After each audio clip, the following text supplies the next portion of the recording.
And we're live. Welcome to the Business Law Podcast, a Warcraft podcast by the community for the community. I'm your main host, Sparty. I'm here with my co-host, Midgettes. Midgettes, welcome back. Glad you're feeling better, hopefully, yeah? Yes, I'm feeling much better. Been playing on beta and trying to stay out of trouble, but I don't always succeed at that part. Well, you know, today is your day off from all things guild and work-related, sort of, except for when I bug you. Hey, we need to test, new stream sound settings, new mics. Come join us. But yeah, thank you. Come join us and say nothing. Oh, well, you were helpful. But no, this is episode 25. Welcome, guys. 25 weeks that we've been doing this. That's crazy. That's a lot. That's almost half a year. Today we're going to be talking about mental fortitude or grit, true grit, mental toughness, whatever you want to call it. And it's, I don't know, it's a bit of an exciting episode, something I'm very passionate about. We'll do our little intro here we'll talk about it. I mean, we have a couple stories to share, and I know I had a lot of good feedback from my story last week on my solo podcast episode. I've got a couple other little anecdotes and stories for you guys as well, specifically on this topic. But let's start off with what's new in the community. What is new in the week, Midgets? Well, it's been busy this week, but don't we want your dad joke first? See, I'm glad you've asked. I actually had one prepped for today. Are you ready for this one? This is a really good one. This is good for my my Star Trek friends or my Trekkies. You ready? Are you ready for this joke? I'm as ready as I'll ever be. Okay. What does a Romulan frog use for camouflage? Oh, no. I don't know what. A croaking device. That was hilarious. I love my jokes. I'm not sure it was hilarious, but it was... That was perfect. Like, that was a great, dad joke. If 6-year-olds watch Star Trek, they would love that. Okay. Now, how many 6-year-olds actually watch Star Trek? Because well, mine will when she's 6. Star Trek came out in the 1960s. Yeah, but TNG is still on, Voyager is still on. All the good Star Treks are still on. Oh, the good Star Trek. The new Star Treks I haven't seen. We could have some real discussions about what's truly the good Star Trek. Yeah. But before we get sidetracked, we probably ought to get back to Warcraft. Well, so the nerfs finally came in, right? April 24th, hot fixes, the Agrimar and Argus nerfs. So the Agrimar got spanked pretty hard with damage and energy on the ads and things like that, which is great. These nerfs were a long time coming. Apparently they've been rumored for a while, but they're finally here, which is great. Argus got a 5% HP nerf, which is not that bad. I know some of the higher end guilds are now looking to do 3 heals, 2 tanks, and 15 DPS, which is just going to blow that guy away. My guild certainly noticed a difference. But the good news is Wobble Gobble, so one of the Zeros to Heroes teams actually got their kill this past weekend? Right, past weekend. 2 weekends ago? Past weekend. Not this weekend, but last one, which is awesome. Yeah, the Friday before. Yeah, the Friday before nerfs. So I'm really glad they got a pre-nerf kill. But we're in a point where, these things need to be nerfed. People want to go through the content. I mean, Legion's been around for 2 years. Doesn't feel like 2 years, but it's getting to the point where things are starting to drag on now, and I'm like, I don't really want to log on to do World Quest anymore. I don't want to do emissaries. I don't want to do a lot of things. I've got a Warlock alt, but I'd rather spend some time with real life, and I'd rather spend some time, working on guild stuff and really playing the Battle for Azeroth beta. Well, and that's, one of the things that I've been doing is the beta, but we're going to talk about that a little bit later. Mm-hmm. It's springtime. Yes. The summer's coming. My son's getting married, so congratulations. Every 5 minutes we're having phone calls about whether we're doing mother-daughter dances and makeup before. I am so not a foo-foo girl, and so apparently we're doing makeup and hair before the wedding, and it costs $150. So do you get a gnome discount for those things? I certainly hope the hair dances. Right? For $150, it ought to last for a year. That's right, exactly. That's me not being a girl. But, before we get off on other topics, let's talk about the developer Q&A. That was a good one. So what did you think about it? So I missed it. Obviously, I was at work. Again, I haven't been seeing a lot of these things, but I did catch the recap. We did submit our own question in terms of communities and what was going on with that.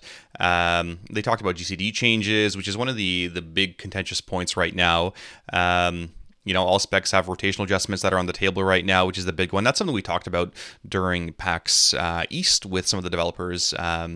things are going to change. With warriors, yeah, you might go through your set of cooldowns in like 6 seconds and you're done, but they can change the duration of cooldowns. They can, they can adjust a couple things, and they knew that early on, people would have a negative initial reaction, but obviously change is tough, right? Change sucks, and change is change. But they had a fairly decent Q&A. Talked about Azurite armor again, Island expeditions, some PvP stuff. We're getting rid of one of the battlegrounds. Was the Isle of Conquest one? Is that the right one? No, they're retiring Ashran. What? I thought it was the other one too. So Ashran they're retiring, and the one with the cannons, right? Wow, I don't PvP. Okay, well, that was my favorite battleground, despite people really not liking it and it really being broken with a lot of different difficulties. Talked about high elves. I'm sure Redshirt guy has something to say about that. And then of course they talked about loot methods and personal loot and going forward. I agree with it. Right? I mean, I'm fine with the changes as a loot officer and a guild master. I'm fine with loot going. It's all up to you to hopefully get good loot, and that's fine with me. I think people these days are spoiled compared to the ways we used to have it. But you shouldn't really compare the way we used to have it back when in a 40-person array, 2 pieces of loot would drop. Yeah. Oh, it was Strand of the Ancients. Thank you, A. Brown. Strand of the Ancients is the one, not Isle of Conquest, that is being retired or removed. I wonder what's going to happen with the achievements, because maybe they'll be treated as strength. We'll see. Yeah, I mean, people don't like it. Back to the 2 pieces of loot in the 40-man raid, and you walked about uphill both ways in the snow. Right, because there were no summoning stones back then. Yeah, exactly. That's right. Back in my day. But yeah, Strand of the Ancients being retired, and I mean, people have their own thoughts of personal loot, and that's fine. I mean, it can be the deal breaker for you, or you can adjust with it, or you can do whatever you want, right? I'm happy sort of rolling with it, raiding into Battle for Azeroth and just doing a personal loot system. That's fine with me. It's one less leadership position for me to deal with. So I don't know. It's been good. I'll be curious to see how it pans out. Mm-hmm. At first glance, I think almost everything else in the game is personal loot. I will be curious to see the impact on the raid teams, and it's hard to discuss it until you actually see it in action, because there's a lot of things that you guys have developed strategies around mm-hmm. that may be changed. So I'm actually quite shocked that you're as okay about it, mostly because so much of the gearing strategy is getting to the DPS, the gear, and your main players in, and so a new app could get some great pieces of gear while you're your top players. So I think that's the big concern, and I don't want to rehash it because we've talked about it, mm-hmm. but I am kind of curious to see where it's going to go and the impact it's going to have. Well, and they spent a lot of time talking about the GCDs too. Well, it does mean go ahead. So the loot system, I mean, it does mean loot for healers. Finally, we will not be the last ones to get loot. And yeah, it might be apps getting loot, and there's room for some change and some flexibility in terms of item level, and that's something we talked about during PAX East as well. But healers get loot now, which is exciting, and we don't have to give everything to the DPS, which is what we've always done. You don't get loot, you get gold or AP.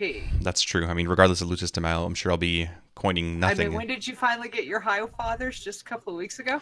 Yeah, I mean, it's only been 6 months or 5 months into doing Mythic. Anyway. Right, so I don't know why you're so excited. WoW had at least, added some fun and excitement to the Q&A, and they had a bingo card. Oh, really? Didn't you see the bingo? No, I missed that one. It was one of the, was it a sounds good, makes sense kind of bingo card? No, it was, we would love to hear your thoughts on it. Eon announces a new allied race, which didn't happen, and so they had all of these different fun things. Mm-hmm. So that's how they livened it up. That's awesome. I miss doing raid bingo. We need to bring that back. But Battle for Azeroth beta news. So we've had a whole new wave of invites. Most people are getting it now. I mean, you've been playing a little bit more beta than I have, which is awesome. And you've been scurrying away. I've seen your Twitter and all the fun stuff you're having. Priest with swords, which is just blowing my mind right now. But you tell me about beta. What are you liking? What are you not liking? What are some new things in beta? The priest with sword, I can look at gear. I cannot equip it. Oh. So don't run with that. I think the best part is finding some of the things. So the best way to distract Midget is to give her shinies. Well, I was after this flight point. I'm riding along in this flight point, and all of a sudden I'm in this box. and I can't get out. And there's not a flight point there. It was actually a ferry point in the middle of land, and it's some sort of code that had me in a box. So I had to earth back. Interesting. Interesting app test I'm thinking Warlock of. spells are boxes. I So see. you know when you have a warlock in the room. No, I don't, because we don't have any warlocks. Well, Wobble Gobble does, and he's in beta. But it's been fun. And the main part is to, as much as it is to get in there and start seeing it, it is to test it. And fortunately, I found a lot of the bugs. The box was definitely one of my favorites. And I can only hope the stairs I couldn't go up. I was in the center of the stairs. But I have gotten very good. Oh, and they took away all of our mounts. That's the worst part. So basically, when you came into Alpha, you came in, you had all your mounts, and you had your Traveler Tundra mount, right, and your Grand Expedition Yak, and you cannot get those until 120. They don't want you transmogging or using the Water Striders. They've nerfed transmogging? Yeah, you have to wait until 120. Interesting. Well, you know, I mean, the Water Strider honestly is way too overpowered for any kind of leveling. It's the default one you should be using over anything else, right? I mean, you can repair any time, or you're not going to die 10 times, hopefully, while questing before you find another repair vendor. But really, the Water Strider is just way too strong, and they need to nerf that, especially with no flying. What do you mean? You just leave I worked too hard to get that Water Strider. You just leave it alone. Yeah. There is there are important quality of life things, and you'll get my full attention if you take away my Water Strider. So we've also had there's add-ons in beta, there's pet battle updates. So you're the pet battler, here on the stream. What are some of the pet battle updates for pet battle people? Well, they're going to have some new currency, and they're bringing back some old spells. And so they've just set it up. I haven't come across one because I haven't gotten to 120 yet, but there are going to be world quests, and you will be able to. It used to be you had to get your pets to level 25 to be able to participate in the world quest. Right. They're going to have the pet battles scale. So if you have level 1s, the guy you're going to be fighting against will be a level 1. Unfortunately, I can't undo all of my pets to level 1 because that would be much easier. I see many ways to break this right now and just exploit the crap out of that system, but we'll see. Maybe it'll be my new thing to... Right, exactly. I'm echoing quite bad. That's okay. Well, we'll have to figure it out. Midge is echoing. That's okay. We'll figure it out. If Midge is echoing. Again, it is a new setup for us, and we're playing around with different things. She should be set up properly. Yeah, no, we're good. So let's move on. So the MDIs ran as well. The EU group stage, which was pretty exciting. I don't know. I heard a lot of mixed reactions with the MDIs this session because there were a lot of remakes and things were breaking, and yeah, I don't know. Did you watch most of them? I actually spent most of the day watching them, and they are definitely, there's some controversy over all of those remakes, and because it did change the direction in every situation, and you can question whether they were ahead or if they were truly ahead or if they were behind because of the bugs or whatever that they found and locked up the instance. So there's some controversy there, but it was a fun event. We did have, of course, the memes are out there all with the bald heads, and now we have ponytails. And ponytails. I see the picture of that one. Yeah, that was a good one. I heard, there were some F-bombs thrown on live TV, and that was clipped pretty well. And yeah, we saw that prior to the stream today, or prior to the podcast, and that was pretty hilarious. But yes, things like that happen. People are human, and it's only adds to the fun of the MDIs. I saw the last couple matches, PogChamp and I can't remember the other team's name, Shell's Angels. That was good. I thought the one team was gonna lose it, and yeah, I mean it was a good final match. I enjoyed it. Well, I think the best part was Sloot's reaction to the blooper. And for those of you who didn't see the blooper, our favorite female shoutcaster was actually might have said a bad word. and we're going to share that there because Sloot asked for it. That's awesome. That is fantastic. His face was priceless. His face was priceless. Oh, I saw the picture, and his eyes just go super wide on that one. So we have a tweet of the week as well, and I know you brought this one in for our podcast. Do you want to talk about this one? Well, I love Lance Blizz. He's awesome. I love his coffee quotes. He has coffee notes, and he does them fairly frequently. He just got back from a trip to Ireland, and he had some great pictures there, too. But this quote of the week was, love yourself. Think highly of yourself because the world takes you at your own estimate. And that quote is from Kurt Hahn. And they're fun quotes. Sometimes they're about coffee. And it's a Twitter to actually follow, in my opinion. Oh, for sure. At Lance Blizz Gamer. Yeah, no, it's a good one. It's not a Kanye Twitter. It's actually one that is actually worth following. We'll link it here in chat for you guys in a second. But yeah, follow him. He's awesome. Great guy from what I've seen so far. But yeah, let's move on to really the crux. Hold on, you skipped over something. What did I forget? I got a key. Somebody gave me a key. It was a Steam game, and I wanted to talk about it. We got this Legends of Valeria. It's a new RPG game, and they whispered me and said, we love your stuff, and you want to try us out. So we're going to check them out, and I sent them to you. Did you hear from them? I have not yet. Hopefully we'll hear from them soon. You know, we'll check out these games, or whenever we have time to play more games and do that stuff. All right, jump to the serious stuff, Mr. Smallwood. All right, I love the serious stuff because I'm a very serious person. So I do want to preface this with a bit of a story. We're talking about mental toughness and grit and mental fortitude, whatever you want to call it. So this is a bit of a story, and it comes from an article from, I forget his name, it's written down here somewhere. So basically on January 10th, 2015, a first stage rocket crashed into a barge floating in the South Atlantic Ocean. And you guys know about this whole rocket, and for those of you who've been following the Tesla series, right? The rocket used to propel a second stage craft into orbit around Earth was expected to free fall back to Earth using a complex system of thrusters and land upright on a self-navigating drone barge. For those of you that remember that from, 3 years ago, that was a pretty big deal. And this rocket miscalculated the landing, crashed hard into the barge, and these rockets go from anywhere between $40 million to, close to $850 million a pop. So these kind of rockets are very tough to budget for.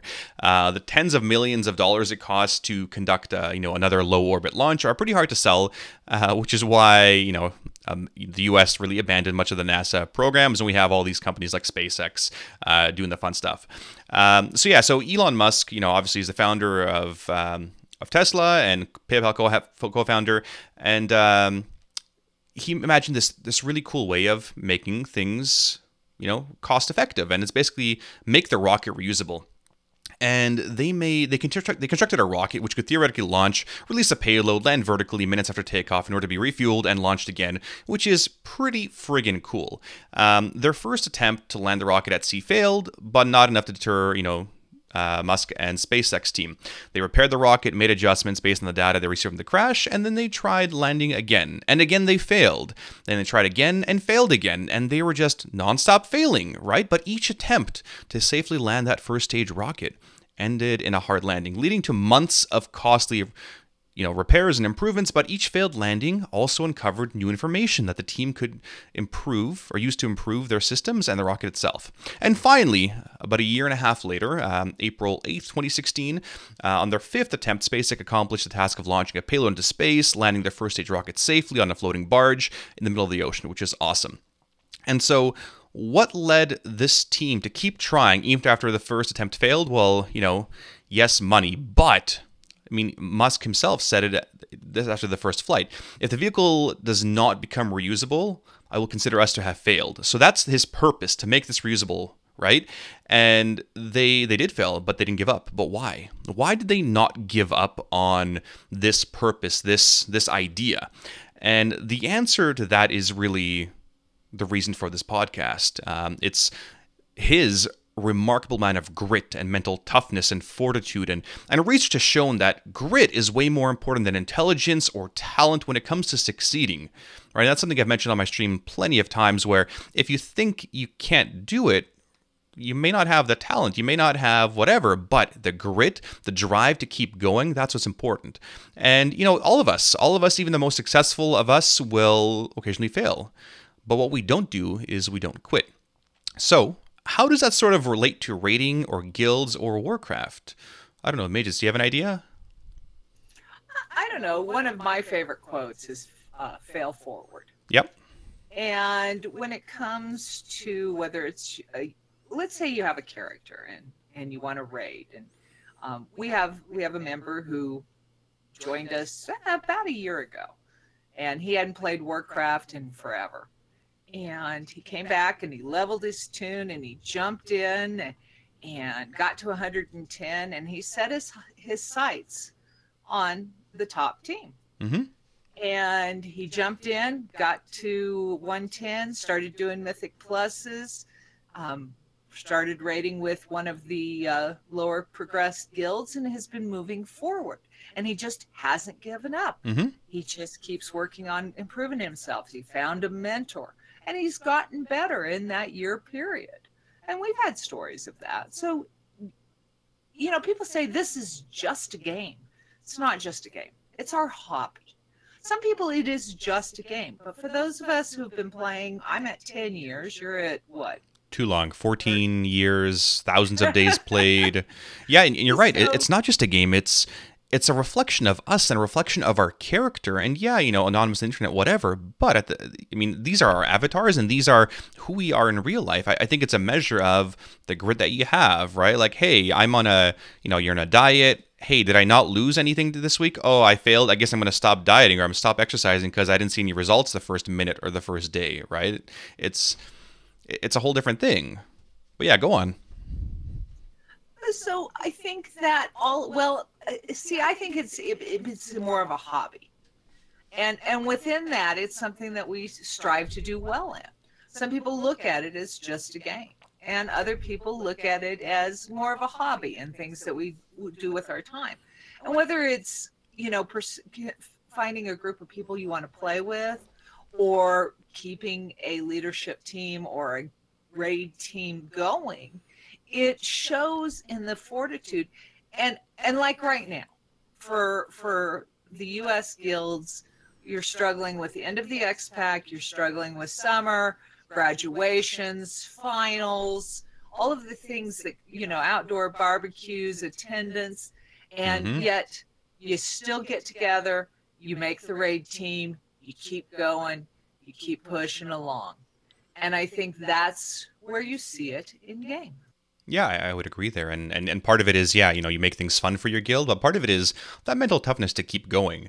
Where, do you quit at the first sign of adversity or disagreement? If your GM or raid leader says something that you disagree with, do you quit? Do you quit leadership? And then if you quit, are you quitting on your friends and your team? And have you really thought about those things? I don't know. Maybe not everybody has thought about those things, but I certainly have. And what's important with, when I run these things, and it's the desire to keep things going. If the raid leader is yelling at you, well, why? Why is he giving you more chances, or she giving you more chances? Is it because, are they yelling at you because of their own ego, because they're terrible leaders, or is it really to help build your resilience, right? When the raid wipes, do you stop after one wipe and like, oh, that's done, we're leaving, one determination stack, one wipe, and that's it for the week, guys. Thanks for the tier. Well, what is your wipe threshold? As viewers, as listeners, what is the amount of times you are willing to wipe on something before you throw in the towel?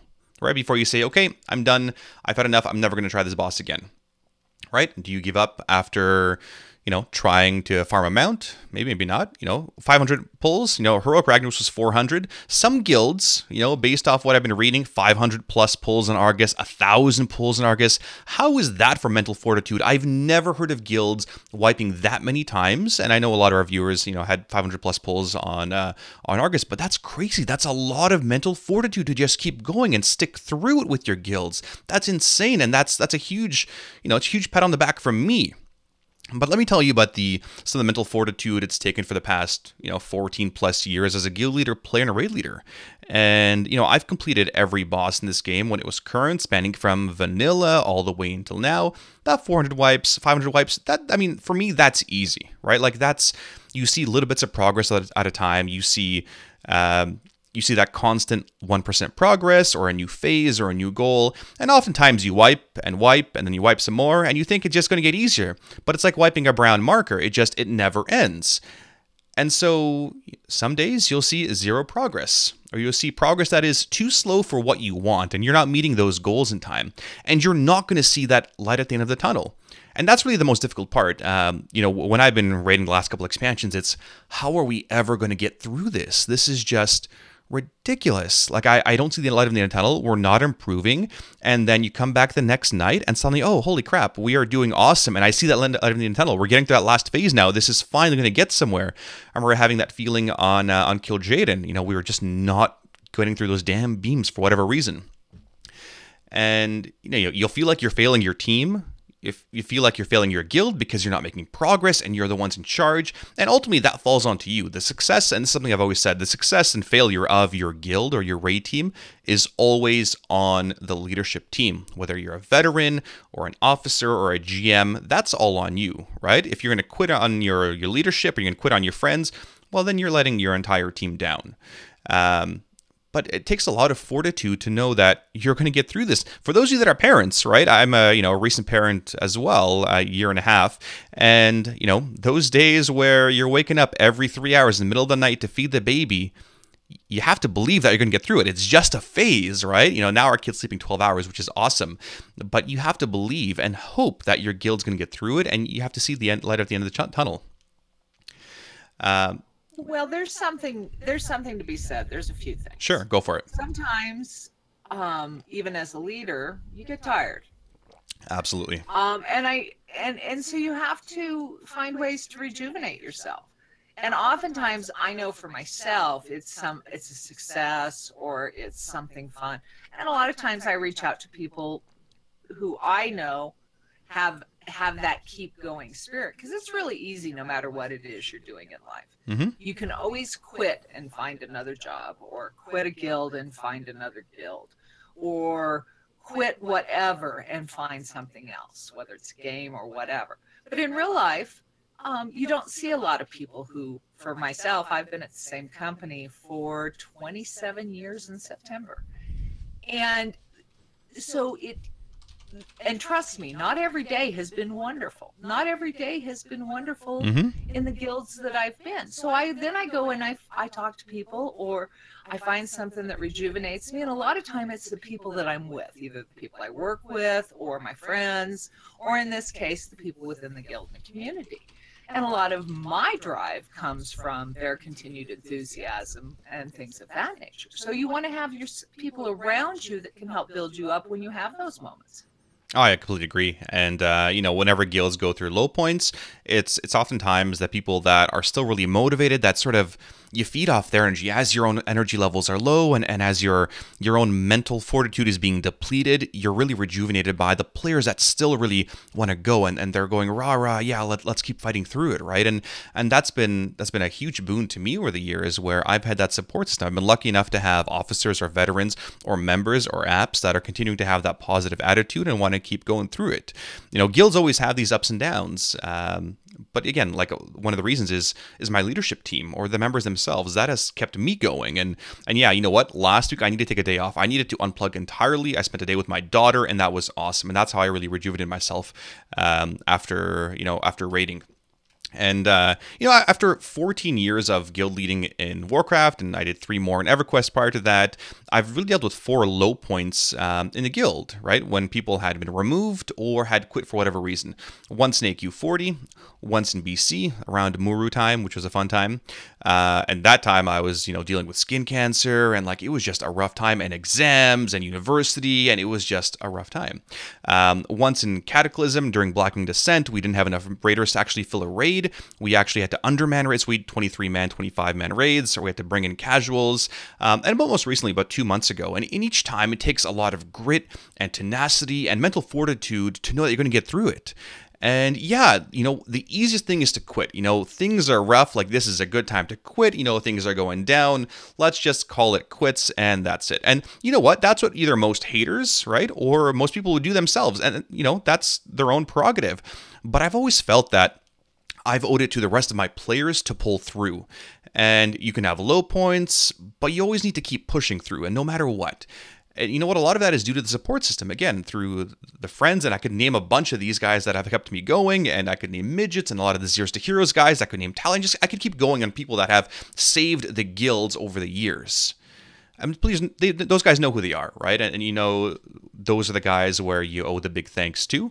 But those are the ones that really, save you and your guild. Well, and sometimes it's new people. Sometimes when you bring new people in, they bring in a new enthusiasm. Absolutely. We've had a lot of that too. Yeah, we did. And it's something that new voices and having that energy, it helps energize everybody. And it's really easy to get down and say, have reasons for, it's just, we wiped on Argus for 4 million times. And by the way, there was the guild that killed Argus right after Wobble Gobble did on Storm Rage. They had over 800 wipes. And still they showed up. Yeah, that's crazy, but good. And I'm sure there were days where they hated each other and the other players weren't doing well enough because especially that fight, it's very individual. You messed this up, we're wiping. And it makes it hard. And it's been hard for some of your apps because they're coming into a boss in a situation where if they're learning and they're also causing the wipes, and as you get further and further into those wipes, people are less patient. It's interesting, and I've watched it in your chat, and I've watched it in the guilds over the years. It's very, very easy within the team to say Joe is causing this wipe. But the person who is a true leader and a true representation of their team is the one that sits down and says, okay, Joe has problems with this. We want to make the team go forward. What did I do wrong? Not what did Joe do wrong? And how can we help Joe or develop our strat so that it makes it so it's not all on him? Because all of us have our weaknesses. And it's really easy within the gaming environment, and I see it all the time, this player sucks and we're carrying them. Or this player isn't as good. But what about, let's look at that. And if you look at it closer, sometimes that person brings something that the top DPS doesn't. Maybe it's utility. Not everybody is a A+ player. Some people are B players. And they bring something that you don't. Perhaps while you're grumping because their HPS isn't high enough, they have the top dispels. And so there's a whole thing within grit that comes between attitude. And it's really the attitude that drives all of it. Yeah, absolutely. And that attitude is a key component. And, I'm always of the mind that you blame leadership. If so-and-so is sucking or so-and-so isn't performing, well, why? Is it because they're inexperienced? Because they don't know what they're doing?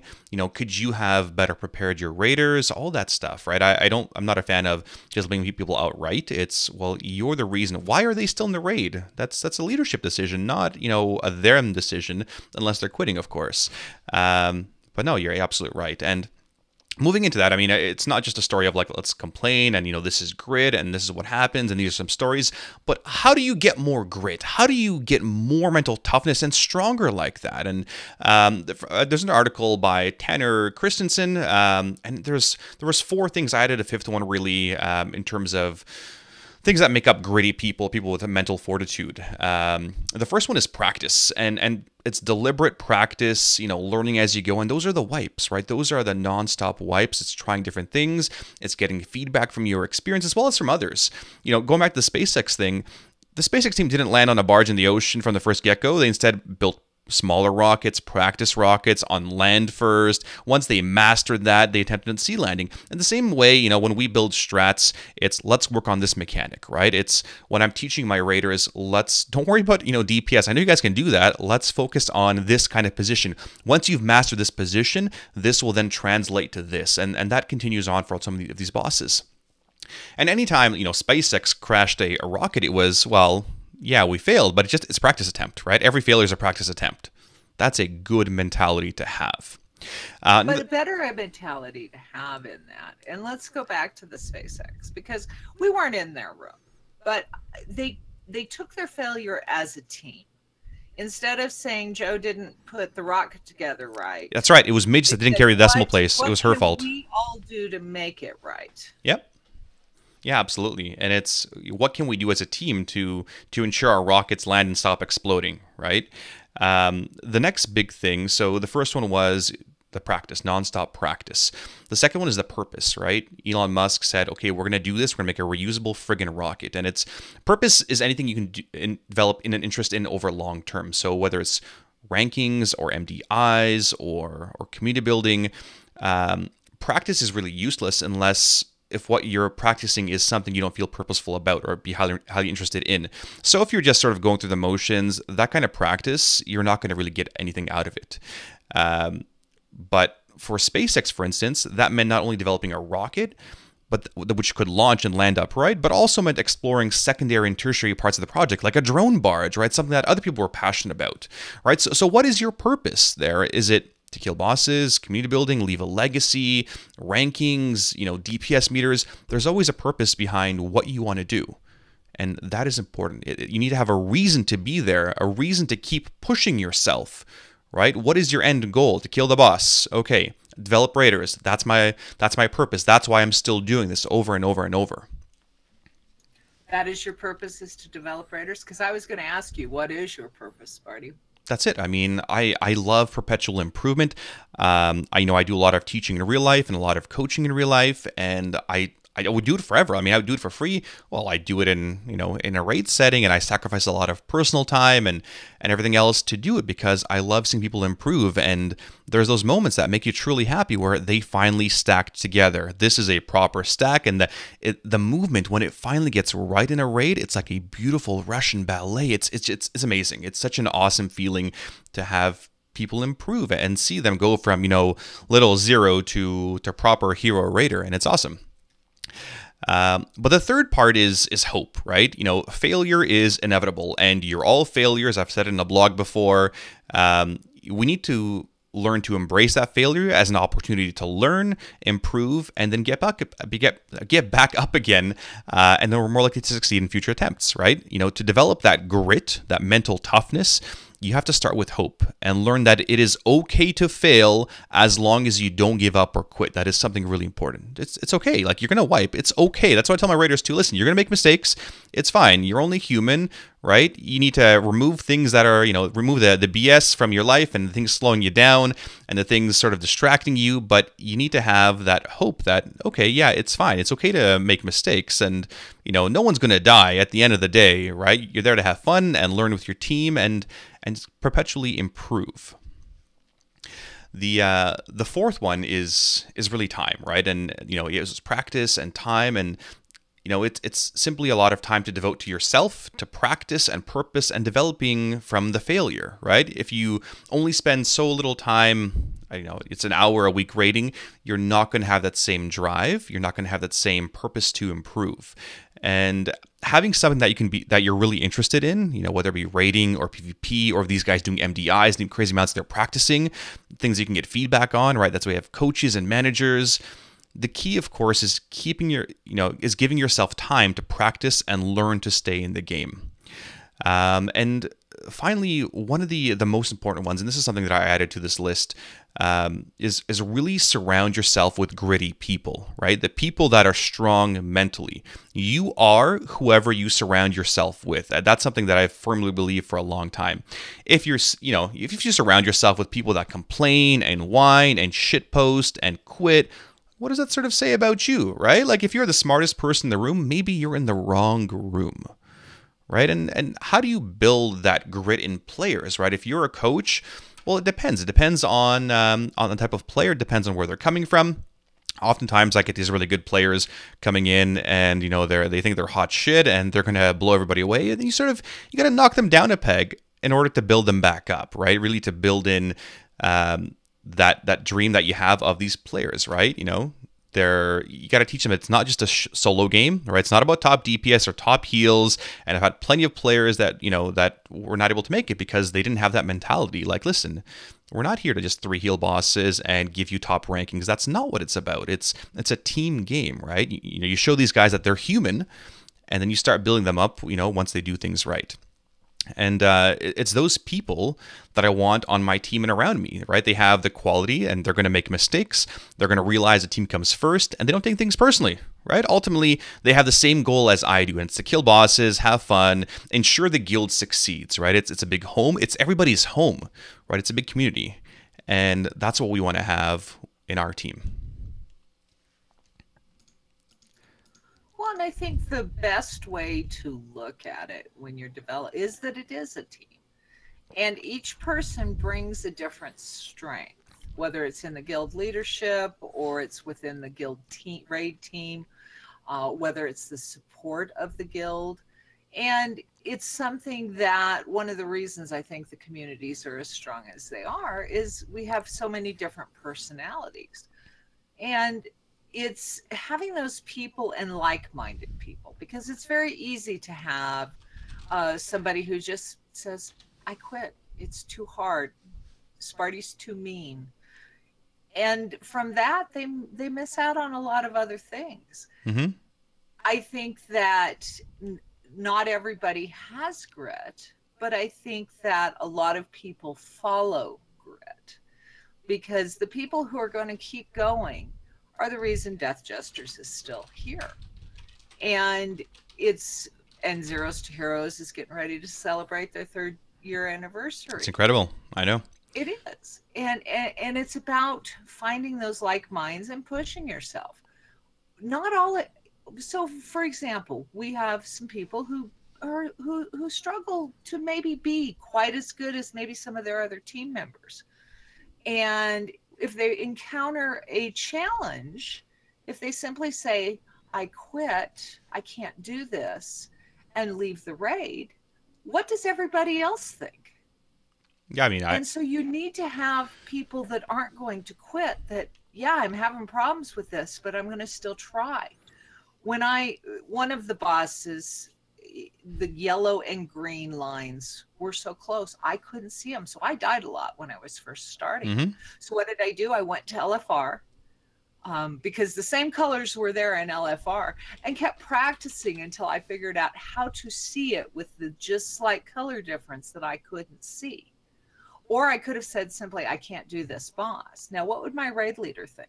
That's exactly right. I mean, what are they going to think? And yeah, you don't want to think about what other people are going to think, but it's a big home, it's a community, it's a family. I've gotten to know a lot of my apps, and I feel a lot closer with them because of things they've gone through, or stuff that they've chatted with me about, and it's been good. And that's the kind of bond that I want to have with my players. And as a last little bit of advice before I finish off with another story is, I've had players come to me like, hey, I can't do this. Like, it's okay to not have grit, guys. Listen, you're not all built like someone with a ton of grit. Someone like me who is just going to persevere and go until I fall apart, right? It's you get it over time. You get it through experience. You get it through failures, right? And you just keep going and going and going. And for those of you that are parents out there, like, you have to show your kids that you are trying and failing, because I've read some really good research studies of kids will try things longer when they see their parents trying, right? So they're going to try a puzzle for 10, 15 seconds longer than if they didn't see their parents struggling with it. But what I've said to other people, this reminds me of a story of, we had a Swedish death knight back in Wrath, and we were doing a Hodier on hard mode. And basically, like, he was, 200 MS, and he was a great guy. Like, he was part of our crew for years, since BC, essentially. He got our Moorer kill, and he was there with us for years. And he's like, he was just so down. And I've had, healers down and tanks down. And I always tell them sort of the same thing. Listen, you got to go in there. Like, you're able to do this. The reason I recruited you is not because I make recruitment mistakes, is because I know that you have it in you to succeed. Right? I know from the interview and from what we've done and the research we've done that you are able to do this, right? Don't doubt yourself. That's what you said earlier, right? That was the Lance Coffee thing. Think highly of yourself, right? You need to go in there, Mr. Death Knight, with your big two-handed DPS, like your big D. I want you to grab it with two hands, and I want you to pull it out and beat Hodier in the face with it. That's what you need to do, right? And of course, that made him laugh and like, yeah, okay, I can do this. And of course, next couple pulls, we downed Hodier, and his DPS was fantastic because, again, he had that confidence built back in with him. And I know you guys like last week's little story of my drive to Tofino and the negative Nancy, but I have another story. So this one happened. This is, of course, a real life story, like all of them. This story happened 2-3 years ago, something like that. I can't remember when. It was in Hawaii, basically. And my wife and I go to Kona, which is, amazing. Love going to Kona there every single year, typically around February. And I've been a fairly good swimmer most of my life, right? Like, I'm not a, competitive swimmer, but I can swim fairly proficiently. I train lifeguards. I've done all of it, right? So I've done quite a bit of swimming, not too much open water swimming, done some snorkeling, that kind of stuff. So we typically go snorkeling, and usually in the mornings we go for, I don't know, decent snorkel, 0.5 kilometer, 1 kilometer out. But this one day, the waves are pretty choppy. The waves are, pretty rough. We decided to go out there anyway. So it's myself, my wife, and then her mom. And, her mom's like a great swimmer. My wife is like a synchro swimmer, so she's the best swimmer out of all of us. She's a damn fish. So we get out there, we're snorkeling, got my fins on, we're looking underwater. We're gonna go swim with some dolphins, which is a fairly typical thing that we did there in Kona. And we're getting pretty far out there. The waves are getting pretty bad. And I have this thing where, as I'm breathing, I don't like breathing underwater. It's not very natural to me. And as I inhale, right, through your snorkel, like sometimes it caps off, right? So you don't actually inhale water, but the way the snorkels are designed is it's a one-way valve. So if there's water or whatever, it stops you from drinking the water. It just, there's a sudden blockage. And, that happens a couple times in these big ass waves. And I start panicking a little bit. I'm like, I can't do this. Like I'm out here a good, kilometer almost from shore in these pretty big waves. And I'm like, I need to get back, right? I've still got my sort of beard on. So the mask isn't fitting super well. And I start panicking. I'm like, okay, I'm out here with my wife and my mother-in-law, and I can't make it back. What am I going to say here? There is no way in hell my little wife and little mother-in-law are going to be able to carry me back if I were to collapse or something. And I start panicking, and I can feel myself hyperventilating because my lips start getting numb, and I get some tingling in my extremities. So I'm like, okay, deep breaths. I got my mask off. I got my snorkel off, keeping my head above water. These fins are helping. Okay, let's calm down, take a second, and what do I need to do here, right? Like, these two are not going to carry me back to shore. They are not strong enough. I'm a solid 220. My wife is super tiny. And okay, I can go to the shore there, but there's really bad rocks. I can go that way. I could swim out further. There's a boat there that is, anchored somewhere. I could potentially go there. But I'm like, okay, listen, I'm just going to do a head-up swim all the way back, and that's it. I'm not going to put my snorkel back on because I was just having too much anxiety and panicking over it. Like, I need to survive, right? Like, I need to live. I have to live. And part of it was, yes, survival. Part of it was, I'm thinking of them. I'm thinking of, my teammates, my guild, my wife and mother-in-law. And, I swam slowly, some head up front crawl with my fins, and then did some underwater swim. And eventually, got a little bit better until we finally got about, 300 meters from shore. I'm like, okay, I can finally make it. I finally have the confidence, the light at the end of the tunnel that this is finally going to be over. So it was a really rough one. It was one of the scariest experiences in my life because I'm a fairly proficient swimmer, but to have an almost near drowning experience was not a great one. And I came back, last couple of years, went snorkeling again. It's been fine. But again, it's that survival. Like, if it's a player, if it's whatever it's going to take, you need to have that sort of survival instinct where if there cannot be an option where this fails. It's my guild, right? Guild, life, whatever. It's your app phase. It's your SpaceX rocket. There is no option for failure here. You must find a way to make it happen. And that's the kind of attitude that I've had going to things, and that's what I encourage you guys to have as well. Have that attitude of survival. And this February I went back there, swam. My wife and I kayaked out there with dolphins. I'm like, okay, we're going really far out here. I still had a bit of that anxiety still that we're going really far out there, but I mean, we felt comfortable enough. So yes, that's my little Hawaii story. Of course, my wife was pregnant at the time, so that was also a fun time. And yeah, I mean, again, true grit, mental fortitude, toughness, you got to find a way to make it happen, right? It's survive or it's don't survive. Yeah, it's never give up. That's right. Just keep on plugging along. Absolutely. So, sort of to wrap up this Sparty's long-winded talking today, a little bit of notes here for the rest of you guys. You guys have to realize that you're all failures. Every single one of you. Listen, listeners, you're all failures. DJ apps listening, DJ guild members, you're all a bunch of failures. But you need to fail to get better, right? We're all failures, and we do strive for that perpetual improvement, right? Understand, right, that failing is okay. Wiping the raid is okay. Don't be afraid of making mistakes, right? Those mistakes are all practice, right? It's just another practice attempt. You're going to keep going till you get it done, right? You're going to keep going, whether it's, you're starting off in a sport, you're going to get into the Olympics. All of those things are practice up until your goal, right? And there's a good quote, I can't remember who it was, you linked it to me a little while ago, Midgets, that all of this grit, this mental toughness, this fortitude, it doesn't guarantee you're going to win. But if you don't have it, it pretty much guarantees you're going to lose. So, with that, we're going to wrap up our show for tonight. A special thanks to Spencer from The Starting Zone. Those guys are the World of Warcraft podcast. They pay me to say this every single time, but they're awesome. Thanks to Spencer for helping me set up my new setup. Amy here for setting me the this nice microphone, the mixer, and all this fun stuff. I'm gonna have some fun playing around with it next little while. But thank you, Midgets. Welcome back. We'll have another awesome episode. Thank you, and we'll see if we can't get Spencer to help with the echoing, because that's new. Oh, that is new. I mean, we practiced last night or earlier today, and it was fine. But anyway, it's all learning experience, right? It's all practice for the big show. So thank you guys for watching. Hey, if you're not happy with your first attempt, that's the way you make it better the next time. Absolutely, right? You keep striving for perfection. But guys, thank you guys for watching. Thanks for an awesome stream. Follow us on Twitch, on Twitter, myself and Midgets, Sparty Smallwood, and Midgets. I forgot what your Twitter handle is. What is your Twitter handle again? Awkward. It's at Midgets. Perfect. Midgettes, and it's plural because of you. The reason that I actually have an S at the end of my name, because my name is Midget, is because of you, because you've always called me Midgets. Well, I selectively read things or add letters where they don't belong.